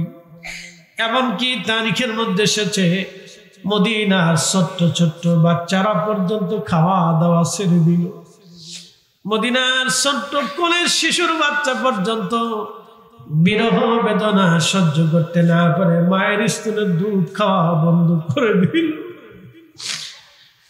এত কঠিন বিরহ বেদনা, এত কঠিন। প্রত্যেকজন সাহাবী পাগল পারা হয়ে গেল, নবী নাই। আম্মা জানরা পাগলের মতো হয়ে গেল, রসুল নাই। নবী বিহনে আমরা কি করে হুজরায় কাটাবো? কিতাবের মধ্যে আসছে আম্মা জান আয়েশা সিদ্দিকার সামনে যখন সাহাবীরা ভালো ভালো খাবার এনে দিতেন, তিনি সামনে খাবারগুলি নিয়ে বসতেন। ঠিক এমন সময় আম্মা জান চোখের পানি ফেলে ফেলে কাঁদতেন। সাহাবীরা জিজ্ঞেস করলো, মা আপনি কাঁদেন কেন? আম্মা জান বলতেন, সাহাবীরা রে, তোমরা আমার সামনে ভালো খাবার দিয়েছো, এমন দিন গেছে আমার নবীর ঘরে চুলায় আগুন জ্বলে নাই। আমি রসুলকে নিয়ে না খেয়ে থাকছি, কতদিন একটা খেজুর খেয়ে আমাদের জীবন পার হয়েছে। আমি সেই দিনের স্মৃতিগুলি মনে করে কাঁদি। আমি দরবারে মুস্তাফার স্মৃতিগুলি মনে করে কাঁদি গো সাহাবীরা রে। হা সাহাবীরা পাগল পরা হয়ে গেলেন, রসুল নাই, কেমনে তারা মানবেন? এইভাবে প্রত্যেকজন সাহাবী পাগলের মতো হয়ে গেলেন। শেষ পর্যন্ত হযরত বেলাল মুয়াজ্জিনে রসুল বরদাস্ত করতে পারেন নাই, বিরহ বেদনা সহ্য করতে না পেরে মদিনার থেকে চলে যাওয়ার সিদ্ধান্ত নিলেন। কারণ দেখবেন কিছু কিছু সন্তান আছে মারা যাওয়ার পরে মা দেখবেন মা বাবার সন্তানের কবরের পাশে দাঁড়ায় থাকে। সন্তানের কবর দেখে দেখে মা কাঁদে, সন্তানের খাটের পাশে বসে মা কাঁদে, সন্তানের পোশাক ধরে ধরে মা কাঁদে। কারণ এটা বিরহ বেদনা মা সহ্য করতে পারে নাই। সন্তান মা থেকে জুদা হয়েছে, মা বরদাস্ত করতে পারে নাই, সন্তান কি করে আমার থেকে জুদা হয়? ঠিক সাহাবীরা পাগল পাড়া, হযরত বেলাল পাগল পাড়া হয়ে গেলেন। নবী নাই, কি করে মদিনার মধ্যে আমি থাকবো? তিনি সিদ্ধান্ত নিলেন সিরিয়াত চলে যাবেন। ইমাম জাইলাই নাসবুর রায়ের মধ্যে লেখেন, হযরতে বেলাল রাদিয়াল্লাহু আনহু ছোট গাঁঠুরি বেঁধে মালসামানা বেঁধে আবু বকরের সামনে দাঁড়াইলেন, হুজুর বিদায় দিয়ে দেন, আমি চলে যাব, মদিনায় আর থাকবো না। কেন রে বেলাল, তোমাকে না বললাম মদিনায় তুমি মসজিদে নববীতে আযান দাও? হযরত বেলাল ডেকে বললেন, আবু বকর রে, তুমি আমাকে কিনেছিলা, গোলামি থেকে আজাদ করেছিলা, নিজের জন্য না ইসলামের জন্য বলে, দ্বীনের জন্য। হযরত বেলাল বলেন, আবু বকর তাহলে আমার উপর। চলে গেলেন বেলাল। গভীর রজনী, বহুদিন পরে নবীজি স্বপ্ন দেখাইলেন, কিরে বেলাল, কেমন জুলুম তুমি আমার সাথে শুরু করছো? কতদিন হলো তুমি আমার জিয়ারতে আসো না? বেলাল আমি নবীর জিয়ারতে আই। স্বপ্ন দেখে হযরত বেলাল রওনা হলেন। সুদূর সিরিয়ার দামেস্ক থেকে বের হয়ে মদিনাতুল মুনাওয়ারাতে এসে তাহাজ্জুদের ওয়াক্ত নবীজির রওজা মুবারকের পাশে বসলেন। ইমাম সুবকি লেখেন, ধুলাবালি, আল্লাহর মেহবুবের রওজা শরীফের ধুলাবালিগুলি বেলাল মাথার মধ্যে লাগাইতেছিলেন। জানি মুবারকে মাথা ঠেকি চোখের পানি ফেলে ফেলে কাদের বলে, হুজুর গোলামকে আসতে বলেছিলেন, গোলাম আপনার কদম মুবারকে হাজির হয়ে গেছে। নবীজি, গোলাম আপনার কদম মুবারকে হাজির। তখন মুয়াজ্জিন আসছে আযান দেওয়ার জন্য, ডেকে বলেন, হে সাহাবীরা শুনছো, নবীর মুয়াজ্জিন বেলাল আমাদের মাঝে আসছে। সাহাবীরা ঘর থেকে বের হয়ে আসলেন, দেখেন রওজা শরীফের পাশে বসে বসে বেলাল কাঁদে। সাহাবীরা বললেন, বেলাল রে আযান দাও, কতদিন হলো তোমার লাহানে আযান শুনি না, বেলাল আযান দাও। বেলাল বললেন, সাহাবীরা রে আমি নিয়ত করেছি নবীজির ইন্তেকালের পরে আর কখনো আমি আজান দেব না। আমারে তোমরা অনুরোধ করো না, আমি বিরহ বেদনা সহ্য করতে পারবো না, আজান দেওয়া আমার পক্ষে সম্ভব না। সাহাবীরা বলেন, আমাদের কথায় বেলাল আজান দিবে না, চলো হাসান আর হুসাইন আসেনি 7 নম্বর গেট বরাবর বাবু সালাম দিয়ে যদি আপনি হেঁটে হেঁটে যান, একটা মসজিদ আপনি পাবেন, ছোট্ট মসজিদ আলী। এটা কখনো মসজিদ ছিল না, এটাই ছিল হযরত ফাতিমাতুজ জাহরা রাদিয়াল্লাহু আনহার বাড়ি। এই বাড়িতে হযরত ফাতেমা, হাসান, হুসাইন, হযরত আলীকে নিয়ে থাকতেন। পরবর্তীতে সৌদি সরকার এটা মসজিদ বানাইয়া সংরক্ষণ করে রেখে দিয়েছে। এই বাড়ি থেকে হাসান হুসাইন রাদিয়াল্লাহু আনহুমাকে নিয়ে আসা হলো। আসার পরে মসজিদে নববীতে যখন তারা দাঁড়াইলেন, দেখতে নবীজির চেহারা মোবারক পেয়েছিলেন 2 ভাই সাহাবী। হযরত বেলাল রওজা শরীফ থেকে উঠে যেয়ে দৌড়াইয়া হযরত ইমাম হাসানকে জড়িয়ে ধরে বুকের মধ্যে মাথা ঠেকায় গুনগুন করে কাঁদতেছিলেন। আবার ইমাম হুসাইন রাদিয়াল্লাহু আনহুকে জড়িয়ে ধরে বুকের মধ্যে মাথা ঠেকায়া বেলাল কাঁদে। কিছু সময় পরে ইমাম হাসান ডাক দিলেন, নানার মুয়াজ্জিন, কতদিন হলো তুমি আমাদেরকে আজান শোনাও না, আজকে মিনারায় যাও, আমরারে আজান শোনাও যেইভাবে নানারে আজান শোনাইতা। মুয়াজ্জিনের রাসূল আওলাদ রাসূলের হুকুম অমান্য করতে পারেন নাই, দৌড়াইয়া চলে গেলেন। সেই সাদ এখনো আছে, বনু নাজ্জার গোত্রের মহিলার সাদ এখন মসজিদে নববীতে সংরক্ষণ করা আছে।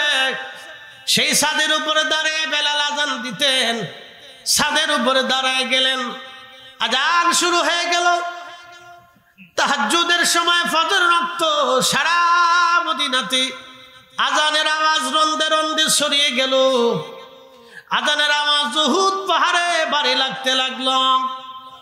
ঠিক তখনই মদিনার ঘর থেকে সাহাবীরা বের হইয়া মসজিদে নববীর দিকে দৌড়ায়। নবীর মুয়াজ্জিন আজান দেয়, বেলাল আজান দেয়। এতদিন পরে বেলাল আমাদের মাঝে ফিরে আসছে। বেলাল আজান দেয়, আজানের আওয়াজ সারা মদিনায় ছড়ায় গেল। মদিনার ঘর থেকে সাহাবীরা বের হয়ে দৌড়ায়, বেলাল আজান দেয় রে, নবী বুঝি ফিরে আসছে। ইমাম সুবকি শিফাউস সাকামের মধ্যে লেখেন, সমস্ত মদিনাদের জবান থেকে আসলো, নবী বুঝি ফিরে আসছে, নবী বুঝি ফিরে আসছে রে। নবীর মুয়াজ্জিন বেলাল আজান দেয়, ডুকরিয়ে ডুকরিয়ে মদিনার মানুষ কান্না শুরু করলো। এত পরিমাণে কান্নার আওয়াজ আসতে লাগলো। মহিলা, বাচ্চা, বৃদ্ধ থেকে শুরু করে সব ঘর থেকে বের হয়ে দৌড়ায়। মসজিদে নববীর ভিতরে মানুষ জমা হয়ে গেল, কান্নার আওয়াজ বাড়তে লাগলো। হযরত বেলাল আজান দিলেন, আশহাদু আন্না মুহাম্মাদার রাসূলুল্লাহ বলে যখন টান দিয়েছে, ইমাম সুবকি লেখেন, মদিনার মাটিগুলি থরথর করে কেঁপে উঠছে। আল্লাহু আকবার। মদিনার মাটিগুলি থরথর করে কেঁপে উঠছে। মদিনার মাটি কেঁপে উঠলো থরথর করে। হাত একজনের আজানে পৃথিবীর মাটি কেঁপেছিল, তিনি বেলাল।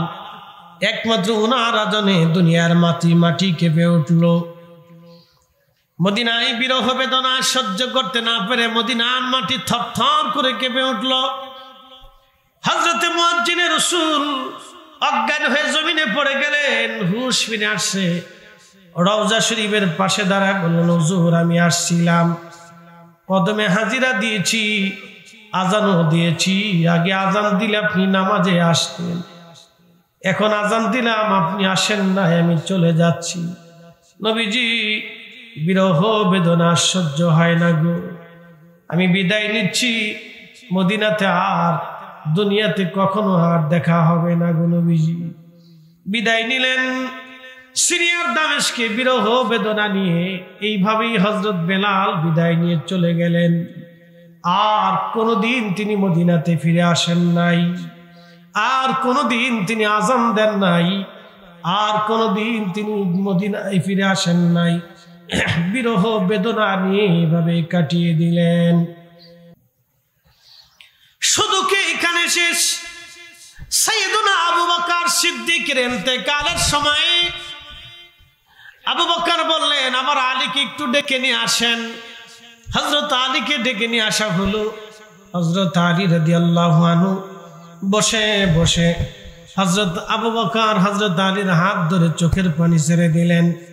আলী, তোমাকে ডাকছি একটা ওসিয়ত করার জন্য গো আলী। কি ওসিয়ত? খলিফাতুল মুসলিমিন বলেন, আমার ইন্তেকালের পরে তুমি নিজ হাত দিয়ে আমার গোসল দেওয়াইবা, নিজ হাতে আমার কাফন পরাইবা, নিজে আমাকে নবীজি রওজা শরীফের পাশে নিয়ে যাবা। প্রিয় নবী রওজা শরীফের বরাবর না, একটু নিচের দিকে কদমের দিকে আমাকে কবরস্থ করবা। একসাথে বলবেন না আল্লাহু আকবার? নারা আরো জোরে বলেন ইয়া রাসূলুল্লাহ। সাহাবীদের আদব দেখেন, আদব। নবীজির বরাবর না, কদমের দিকে একটু নিয়ে আসবা, বরাবর রাখবা না, সোজা সোজি না, এটা আদবের খেলাফ হবে। একটু কদমের দিকে নিয়ে আসবা। হযরতে আবু বকর বলেন, ও আলী রে, রওজা শরীফের পাশে যাইয়া আগে সালাম দিবা। যদি সালামের জবাব আসে তুমি অনুমতি চাবা আমাকে প্রিয় নবীর কদমের পাশে দাফনের জন্য।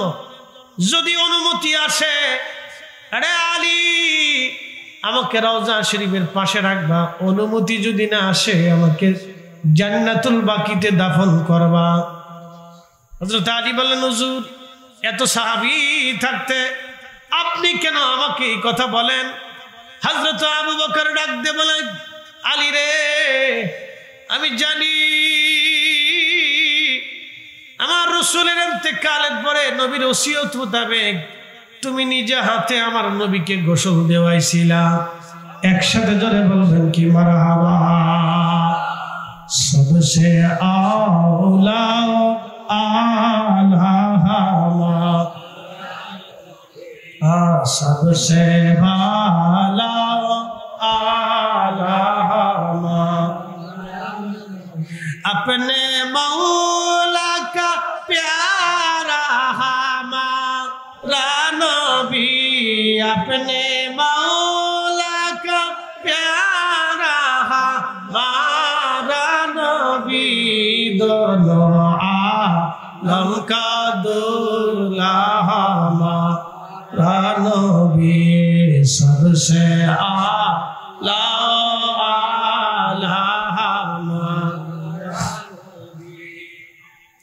খুব মনোযোগ দিবেন। আলী, তুমি নিজে হাতে তোমার হাত দিয়ে আমার নবীজির জিসম মোবারক ধৌত করেছিলে। তুমি তোমার ওই হাত আল্লাহর মেহবুবের শরীরে স্পর্শ লেগেছিল। আলী রে, আমি আবু বকরের মন চায় আমার ইন্তেকালের পরে ওই হাত দিয়ে তুমি আমার গোসল দেওয়াইবা। যেই হাতের স্পর্শ আমার নবীজির জিসম মোবারকে লেগেছিল, আমি আলী চাই, আমি আবু বকর চাই ওই হাতের স্পর্শ দিয়ে আমি আবু বকরের জীবন ধন্য হয়ে যায়। আল্লাহু আকবার।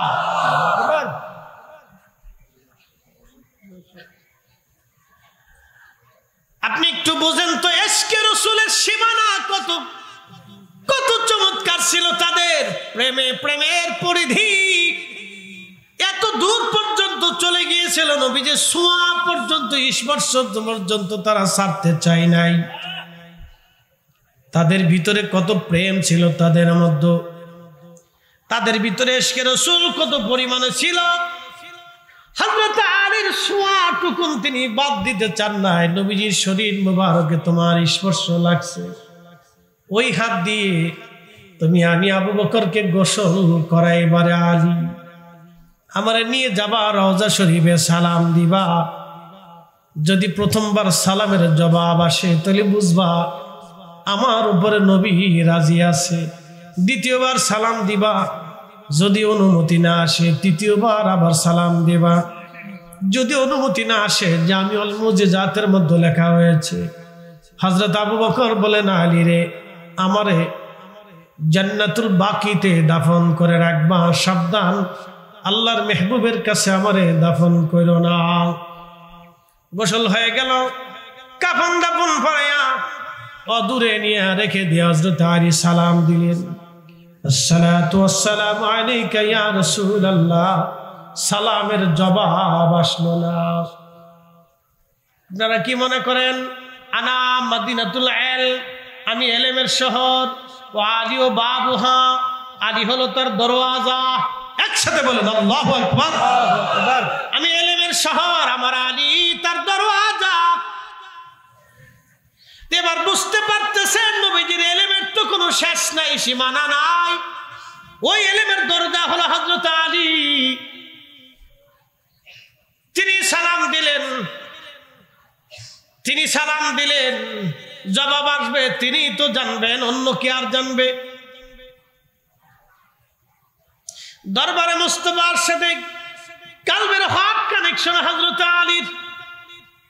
সালাম দিলেন তিনি, আওয়াজ আসলো না, জবাব আসলো না। দ্বিতীয়বার আবার সালাম দিলেন, জবাব আসলো না।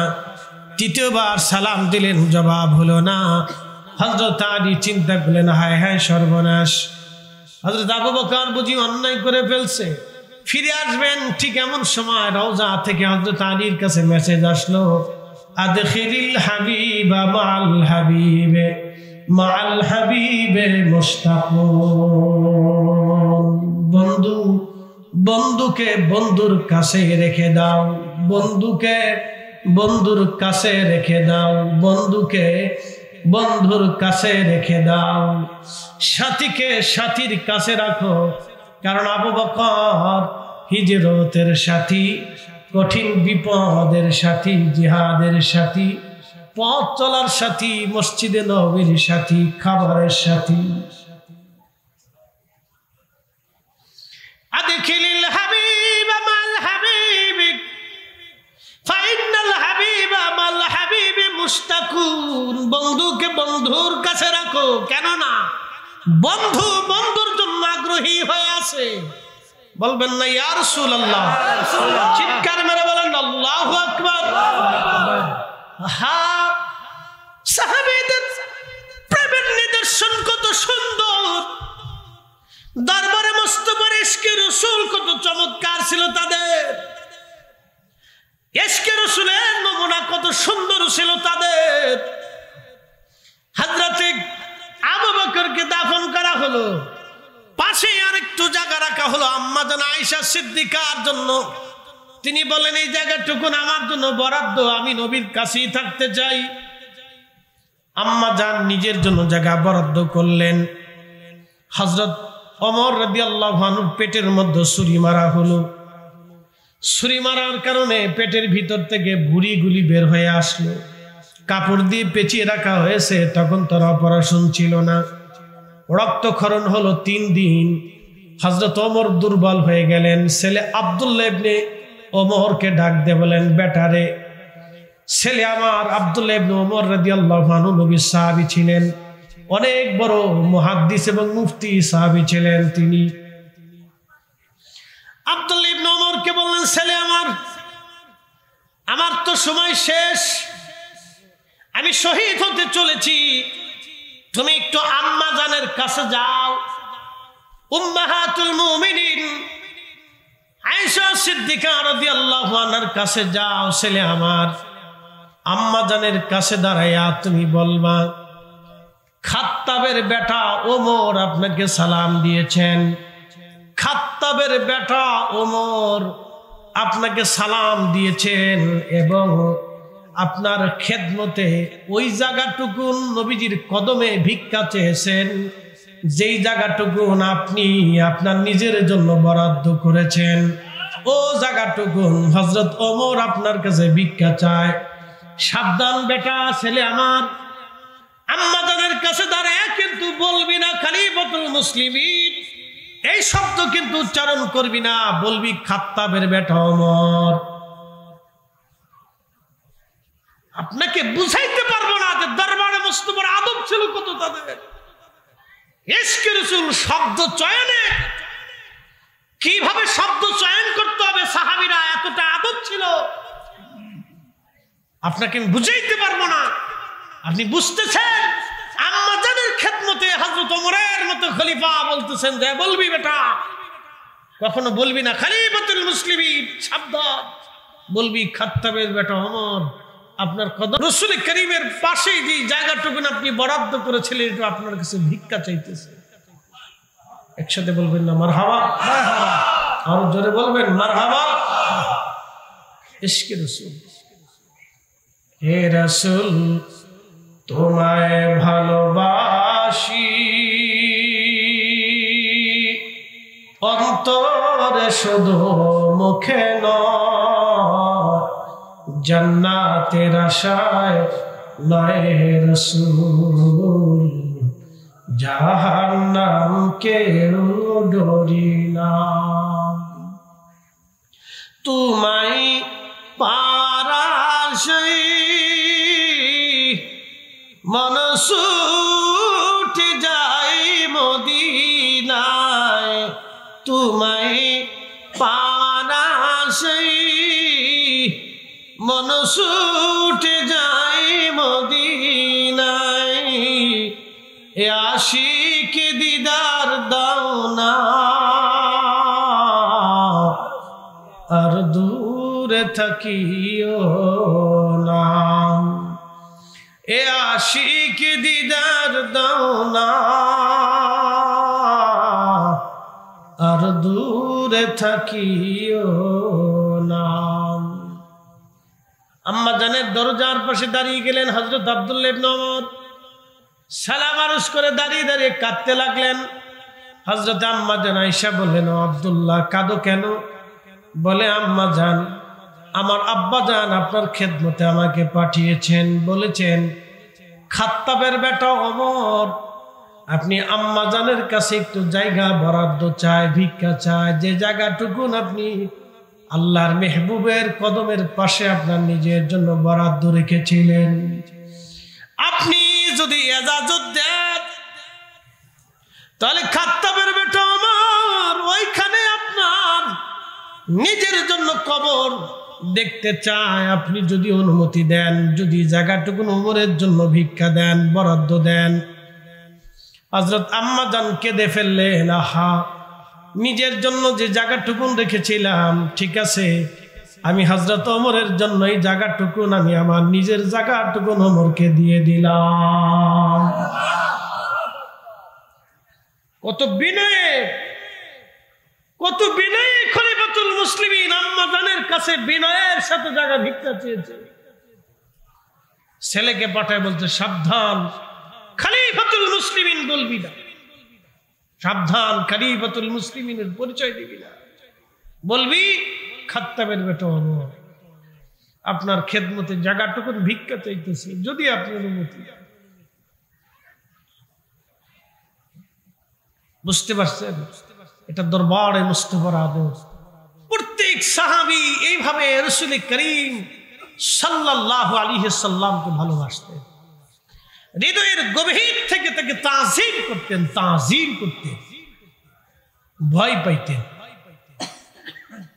ভয় পাইতেন রাসূল করিমের বারগাহকে ভয় পাইতেন, আর প্রেমের আশায় নেশায় পাগল পানা থাকতেন নবীর দরবারের মহব্বতে। নিজের দিলকে, জিন্দেগিকে, জীবনকে তারা উজাড় করে দিয়েছে। আর আমরা বিতর্ক করি, দলিল খুঁজি, বেদাতের ফতোয়া মারতেছি। এই বেটা ও রাসূল দুনিয়াতে আসছে, আমি খুশি হব না তো খুশি কে হবে? ওনার মহব্বতে আমি মাহফিল দিব না তো মাহফিল কে দিবে? জিন্দেগি যতদিন থাকবে রাসূলের ইশকে মাহফিল মিলাদুন নবী ততদিন চলবে। কথা বলেন ঠিক না বেঠে?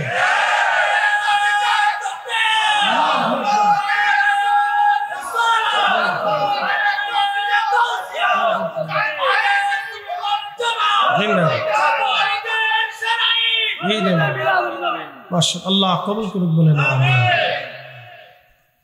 সাহাবীদের জিন্দেগির আলোচনা আপনাদের সামনে তুলে ধরলাম।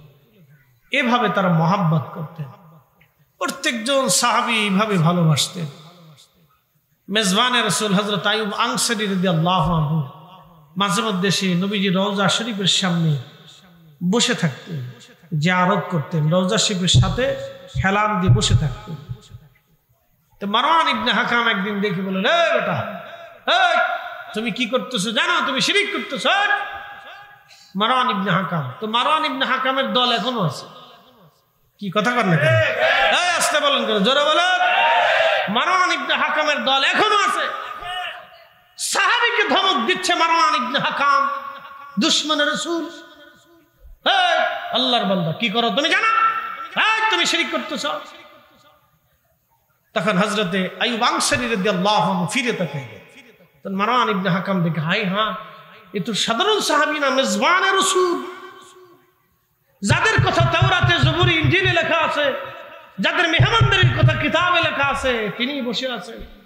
তখন হযরত আইয়ুব আনসারী রাদিয়াল্লাহু আনহু রাগান্বিত হয়ে গেলেন, হে মারওয়ান, আমি আমার রাসূলের দরবারে বসছি, ওয়ালাম আতিল হাজার, কোন পাথরের সামনে বসে নাই।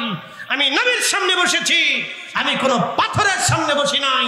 আমি দরবারে মুস্তাফাতে বসেছি, আমি নবীজির রওজা শরীফে বসেছি। ওয়ালাম আতিল হাজার, কোন পাথরের সামনে বসি নাই। আজকে ওরা কারা? নবীর জিয়ারতকে ইনকার করে, নবীর জিয়ারত থেকে মুসলমানদেরকে যারা সরাইতে চায়, ওরাই হয়েছে বর্তমান মারওয়ান ইবনে হাকামের অনুসারী। কথা বলেন ঠিক না বেঠিক? মারওয়ান ইবনে হাকামের অনুসারী এখনো আছে, ওটা শেষ হয় নাই, কিয়ামত পর্যন্ত থাকবে। এই জন্য হক বেহক আপনাকে বুঝে কবরে যাওয়া জরুরি। অবশ্যই তো চলে যাবেন ওনার কাছে, সেই রবের কাছে যিনি আসমান সৃষ্টি করে অসংখ্য নক্ষত্র দিয়ে আর সূর্য আর চাঁদ দিয়ে সাজিয়ে রেখেছেন। না চাইতেই তিনি বৃষ্টি দেন। ফিরে তো ওনার কাছে যেতেই হবে। ওনার কাছে যেহেতু যেতেই হবে, অতএব মেহেশরে আল্লাহ রসুলের সামনে দাঁড়াইতেই হবে, হাউজে কাউসারে নবীজির সামনে দাঁড়াইতে হবে, মিজানের সামনে রসুলের সামনে দাঁড়াইতে হবে, ফুলসিরাতের ঘাটে রসুল কারীমের সামনে দাঁড়াইতেই হবে, কবরে রসুলের সামনে দাঁড়াইতেই হবে। অতএব আপনাকে নবীজির সামনে দাঁড়াইতে হবে। জান্নাতে গেলেও আল্লাহর মেহবুবের সামনে দাঁড়াইতে হবে। আপনাকে ডান হাত বাম হাতে আমলনামা দেওয়ার সময় মেহবুবে আলা নবীর সামনে দাঁড়াইতে হবে। রসুল ছাড়া, নবী ছাড়া উম্মতের নাজাতের কোনো রাস্তা নাই। কথা বলেন ঠিক না?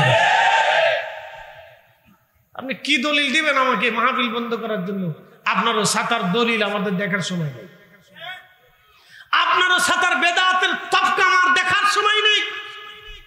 আপনি বেদাতের ফতোয়া দিবেন আর হাসবেন দূরে দাঁড়িয়ে, আপনার হাসি ডিম পারবে না। আপনার বেদাতের ফতোয়ায় কখনো বেহেশতের আশা করা যায় না।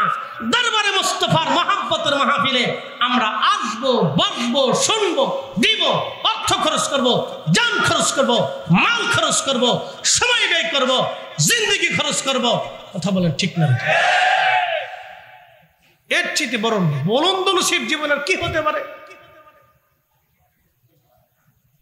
এর চেয়ে জিন্দেগিতে বুলন্দ নসিব আর কি হতে পারে আমাদের জীবনে? প্রিয় ভাই আমার, আমরা ফিরে যাবো ওনার কাছে, ইন্না ইলাইহি রাজিউন। ওনার কাছে ফিরে চলুন। তো মদিনাতে যিনি ঘুমিয়েছেন আপনি বুঝেন, উনি ওনার মেহবুব। তো সাধারণ মেহবুব না, মেহবুব আলা, সর্বোচ্চ দাবি মেহবুব। ওনার সন্তুষ্টিতে আল্লাহর সন্তুষ্টি, ওনার রেজামন্দিতে আল্লাহর রেজামন্দি, ওনার পথই আল্লাহর পথ, ওনার মতই আল্লাহর মত।